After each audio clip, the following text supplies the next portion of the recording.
कम कपड़े पहनने के बाद ग्राहकों को अपने ओर आकर्षित करती हैं और तभी वह लड़का उन जो आकर्षित करती हैं और उनको जो है अपनी तरफ खींचती हैं, बुलाती हैं, तभी वह लड़का जो है उस कोठे के पास पहुँचता है और वहाँ जाकर देखता है कि एक से बढ़कर एक लड़की है, जिन्होंने अपने तन पर उम्मीद से भी कम कपड़े पहने हुए थे।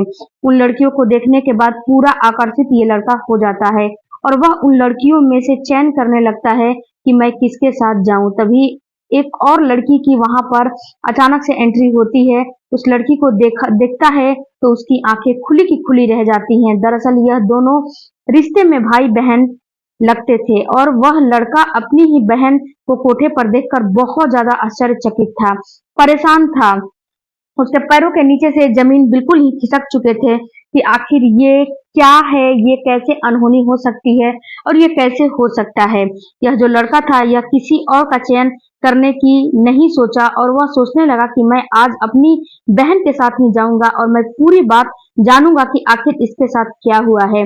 यह कैसे इस कोठे पर पहुँची है? यह सोच के वह अपनी बहन के साथ का चयन करता है और जब वह लड़की उस लड़के को अपने कमरे में लेकर जाती है तो वहाँ पर बैठाती है और बैठाने के बाद वह अपनी आप बीती उस लड़के को सुनाने लगती है। जब वह लड़का इस लड़की को की सारी बातें सुनता है तो लड़का भी फूट-फूट के रोने लगता है और लड़की भी यहाँ पे फूट-फूट के रो रही है। उस कमरे में बैठकर रोने लगता है और जो उस लड़की के लिए यह लड़का ने किया, उसको सुनने के बाद वाक़ई आप भी उस लड़के की तारीफ़ करने से बिल्कुल भी नहीं थकोगे और आप भी उस लड़के की तारीफ़ करते जाओगे और ये जब अखबारों और सोशल मीडिया पर भी जो है ये वाक़ई काबिले तारीफ़ करने लायक बात है। आज की वीडियो सच्ची घटना आपको मैं जो सुनाने जा रही हूँ, दरअसल ये जो सच्ची घटना है पश्चिम बंगाल की है। वहाँ पर एक लड़का होता है जो कि मुजफ्फरपुर नगर में एक सराफे के ठेके पे काम कर रहा था। यह बात है 2 दिसंबर 2017 की। यहाँ की जो दुकान का जो मालिक होता है वह उस लड़के को मेरठ जाने के लिए कहता है और बोलता है कि मेरठ जो सराफा बाजार है मेरठ का, वहाँ पे तुम जाओ। उस वहाँ पे एक दुकान है, उस दुकान पे उस मालिक का काम रहता है और उस मालिक का सामान जो है उस दुकान पे पहुँचाना रहता है और ये क्या करता है कि ये जाता है उस मालिक का उस दुकान का सामान लेकर और ये तय समय के अनुसार यह सारे सामान वहाँ पर सराफा बाजार में पहुँचाना है। यह जो लड़का होता है यह मुजफ्फरपुर नगर से और मेरठ सराफा बाजार जाने के लिए निकलता है, लेकिन बीच में एक कबाड़ी बाजार पड़ता है। इस कबाड़ी बाजार को पार करके ही सराफा बाजार में जाना पड़ता है।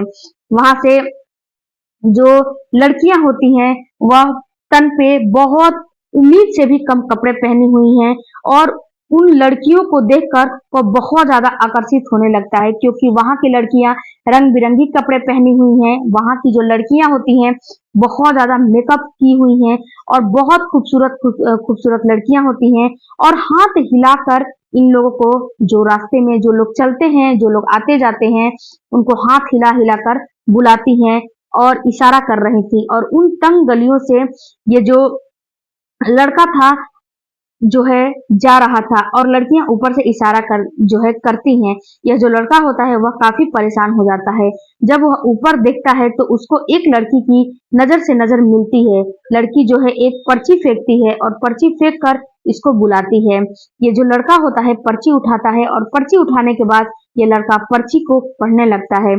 जब ये लड़का पर्ची को पढ़ता है तो वह उसमें लिखा होता है कि रात को 8 बजे मुझसे मिलने आना। यह जो लड़का होता है यह काम जो करने आया था सराफा बाजार में वह करके और यह रात 8 का इंतजार करने लगता है और अपने मालिक को फोन करता है और कहता है कि मालिक मैं आज काम पर नहीं आऊंगा, मैं थोड़ा लेट हो जाऊंगा और मैं सुबह काम पर आ जाऊंगा। मालिक भी सोचता है कि हो सकता है इसको लेट हो जाए तो मालिक भी कहता है कोई बात नहीं है, तुम सुबह ही आ जाना। जब रात के 8 बजते हैं तो वह लड़का इस कोठी पे इस लड़की से मिलने के लिए जाता है। उस कोठी पे जाता है, तंग जो छोटी सीढ़ियां होती हैं सीढ़ियों के रास्ते से उस कोठी पे पहुंच जाता है और जब उस कोठी पे पहुंचता है तो वहां पे एक महिला है बैठी हुई है और जो महिला बैठी हुई है उसके इर्द गिर्द बहुत खूबसूरत खूबसूरत लड़कियां अपने चेहरे पे जो है मेकअप लगाए हुए, और जब मेकअप लगाने के बाद उनकी जो सुंदरता है, उनकी सुंदरता में चार चांद लगे हुए थे, और वह उसके इर्द गिर्द घूम रही थी, यानी कि पहले की वह गैर मर्दों को ले जाने की कोशिश कर रही थी। इसी बीच जो लड़की जो इसको पर्ची फेंक के बुलाई रहती है, ये अभी वहां पे पहुंचता है, और पहुंचने के बाद अभी उस लड़की को इसकी निगाहें, इसकी नजरें ढूंढ रही होती हैं, तभी वह लड़की की एंट्री होती है और लड़की आ जाती है। उसका नाम दरअसल सबाना रहता है। वह लड़की सबाना भी आ जाती है। जब सबाना को यह लड़का देखता है तो कहता है कि मुझे इसी लड़की के साथ जाना है, और इस लड़के का जो चेहरा है बिल्कुल खिल जाता है शबनम को देखकर, और उसको तय रकम के अनुसार पैसा दे दिया जाता है, क्योंकि जो लड़की के साथ जो लड़की रहती है उसकी अलग अलग कीमत होती है, अलग अलग तय रकम होती है। उस अनुसार जो है लड़कियों को लेकर जो ग्राहक होते हैं वो जाते हैं।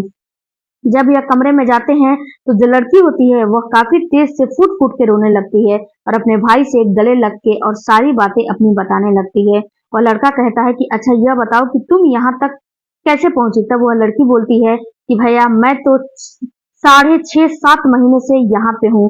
6.5-7 महीने पहले मैं तो घर से निकली थी स्कूल जाने के लिए, लेकिन मेरी किस्मत ही खराब थी। जब मैं स्कूल जाने के लिए निकली थी तो घर से 3 जो बीच का जो रास्ता होता है, हाईवे होता है, उस रास्ते में कोई गाड़ी वाला आया था, और वह मुझे वहां से पकड़कर गाड़ी में बैठा दिया और कुछ नींद की गोलियां सुंघा दी और दे दिया गया। मैं बेहोश हो गई। मैं वहां पे बहुत ही चीखने चिल्लाने की कोशिश कर रही थी, लेकिन मेरी आवाज किसी को सुनाई नहीं दी, क्योंकि उस समय बिल्कुल ही सुनसान रास्ता था। जब मेरी आंखें खुली तो मेरे साथ 15 दिन तक यह लोग बहुत ही बेरहमी से मार पिटाई करते रहे। मेरी आंखें इसी कोठे पे खुली क्योंकि मैं इन लोगों का विरोध कर रही थी, लेकिन उसके बाद जो मेरी जिंदगी है नरक बन गई है। यहाँ पर मैं कम कपड़े पहनती हूँ और ग्राहकों को रिझाने की कोशिश करती हूँ, और एक पल मेरा जो है मान सम्मान इज्जत एक पल में ही सब बिखर गया है। रोज एक नए ग्राहक आते हैं, उन लोगों के लिए मैं तैयार होती हूँ, और उसके बदले वह पैसे देते हैं। कुछ पैसे मेरे पास रहते हैं और ज्यादा पैसे उस कोठी की जो मालकिन है उसको उसके पास चला जाता है। मैं इस दलदल से अब निकलना चाहती हूँ, और मैं इस दलदल में अब नहीं रहना चाहती हूँ। मैं बिल्कुल परेशान हो चुकी हूँ। भैया कुछ भी करके यहाँ से मुझे आप निकाल दो। यह दोनों भाई बहन अभी बात ही कर रहे थे, तभी वहां पर उस कमरे में एक और लड़की की एंट्री होती है, और जब वह लड़की अंदर आती है तो वह देखती है कि यह जो लड़की थी यह कैसे बैठी थी, जैसे कि कोई अपने भाई बहन के साथ बैठा हो और सलीके से बैठा हो, न कि कोई ग्राहक के साथ। कोई भी ग्राहक के साथ ऐसे कभी नहीं बैठ सकता है, क्योंकि ग्राहक जब पैसा चुकता करता है तो उसकी बोटी बोटी तक नोच लेता है, और ग्राहक के पास ऐसे बिल्कुल भी नहीं जो है बैठा जाता है। वह अपने तन पे इतने अच्छे से कपड़े पहने हुई है, अपने तन को अच्छे से ढके हुई है, ढक के बैठी हुई थी। यह लड़की अपने सारे तन को ढककर अपने भाई से अच्छे से बात कर रही थी। उस लड़की को समझने में जरा भी देर नहीं लगती है कि कुछ ना कुछ मामला गड़बड़ है, जरूर यहाँ पे कुछ ना कुछ दाल में काला है, और वह जब देख के समझ जाती है तो ये लड़की बोलती है कि बात क्या है मुझे भी बताओ। लेकिन ये जो सबाना होती है, जो शबनम होती है, ये बोलती है कि कोई बात नहीं है, मैं ऐसे ही बैठी हूँ। तब वह लड़की परेशान होकर बोलती है कि कोई अपने ग्राहक के साथ ऐसे नहीं बैठता है, मुझे सारी बात बताओ, नहीं तो मैं सारी बातें मालकिन के पास पहुंचा दूंगी। तब यह लड़की जो शबनम हो रहती है उसको सारी बातें बताती है कि दरअसल यह मेरा भाई है, और यह मेरे गांव का है, और यह मेरे रिश्ते में भाई लगता है। और जो भाई लगता है, तभी उस लड़के ने जो लड़की थी उसको भी शांत कराता है और बोलता है कि आप लोग शांत रहो, मैं आप लोगों को निकालने के लिए पूरी कोशिश करूंगा तय समय के अनुसार। और लड़का वहां से चला जाता है। वह लड़का जो सराफा बाजार में गया था फिर से उसी दुकान पर जाता है, क्योंकि जो उस दुकान का नौकर था उस नौकर से इस लड़के की जान पहचान थी, और वहां पर जाकर अपना सारा आप बीती सुनाता है कि मेरी बहन पिछले 6 महीने से यहाँ पर फंसी हुई है, मुझे उसको निकालना है। वह जो नौकर था इस लड़के को लेकर नजदीकी पुलिस थाने में जाता है। यहाँ की जो एसपी होती हैं वो एक महिला होती है, एसडीएम होते हैं, सारे लोग इस पूरे कहानी को सुनते हैं और आदेश दिए जाते हैं और यहाँ से एक टीम गठित होती है। गठित होने के बाद वहां पे जो रेड लाइट एरिया है, जो कोठा होता है, वहां पे रेड पड़ती है। रेड पड़ने के बाद कई सारे लड़कियां थी जो कि वहां से बाहर निकाली जाती हैं। निकलने के बाद सारी लड़कियां बाहर निकलती हैं, उसमें से एक लड़की यह भी निकल कर आती है जिसका नाम शबनम होता है। शबनम ने एक पत्रकार को अपने भाई के बारे में बताती है कि मेरा जो भाई है, भाई ने कैसे मेरी जान बचाई है। और जो शबनम होती है अपना जो कहानी सुनाती है, उस कहानी को सुनने के बाद सभी लोग हैरान और परेशान हो जाते हैं और सभी लोग जो है इस कहानी को सुनने में काफी दिलचस्पी लेने लगते हैं। इसके बाद जो लड़का होता है अपने गांव में फोन किया था उसके माँ बाप के पास कि आपकी बेटी को मैंने ढूंढ लिया है, आप अपनी बेटी को आइए ले जाइए। जब उस लड़के के माँ बाप आते हैं, अपनी बेटी को देखते हैं तो जोर जोर से रोने और चिल्लाने लगते हैं और यह कहानी जब अखबारों के माध्यम से सबको पता लगती है तो सब लोग हैरानी होने लगते हैं, सबको हैरानी और परेशानी होने लगती है कि आखिर ऐसा कैसे हो गया।